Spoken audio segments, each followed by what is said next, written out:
नमस्कार. तुम्हा सगळ्यांना नवरात्राच्या खूप फेस्टिश. मी डॉक्टर ट्विंकल महाकाळे. एक छोटीशी गोष्ट तुम्हाला सांगेल. ते म्हणजे पाऊस खूप पडतेय. सकाळी वातावरण चांगलं असेल तरी संध्याकाळी आभाळी वातावरण राहतं. किंवा या वातावरणामध्ये तुम्ही थंड पाणी पिता. तर यावेळेस सुद्धा तुमचा अस्थमाचा त्रास हा वाढलेला दिसेल. आणि मला एकच विचारायचं की आता अस्थमा झाला हा नेहमीसाठी कसा होणार आहे, दुरुस्त होणार आहे. खरं तर हाच गैरसमज दूर करण्यासाठी किंवा तुम्हाला जो अस्थमा झालेला आहे हा किती काळापर्यंतचा आहे, म्हणजे जीर्ण अवस्थेत आहे की नव अवस्थेत आहे, हे सुद्धा तितकंच महत्वाचं आहे. सो यासाठीच आपण दिनांक 6 रोजी एक छोटासा कॅम्प ठेवलेला आहे. या कॅम्पमध्ये तुम्हाला अस्थमाविषयी तसेच तुमच्या आहार आणि तुमचा व्यायाम याविषयी सुद्धा एक मार्गदर्शन मिळणार आहे.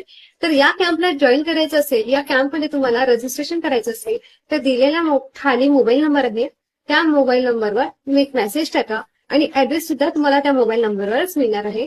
सो तुम्हाला किंवा तुमच्या परिवारामध्ये किंवा मित्रमैत्रिणींमध्ये ज्यांना ज्यांना अस्थमा आहे त्यांना सुद्धा हा मेसेज नक्कीच फॉरवर्ड करा आणि हा कॅम्प लवकरात लवकर तुम्ही रजिस्टर करून जॉईन करा, जेणेकरून तुम्हाला सुद्धा आणि तुमच्या परिवारामध्ये सुद्धा ज्यांना ज्यांना अस्थमा असेल तर त्यांच्या अस्थमाविषयी आपण हिस्ट्री घेऊन तो दुरुस्त कशा पद्धतीने करू शकतो किंवा त्यामध्ये काय औषधे किती दिवसांनी गरज होईल या सर्व गोष्टींची माहिती तुम्हाला या कॅम्पमध्ये मिळेल. So like this message and forward this message.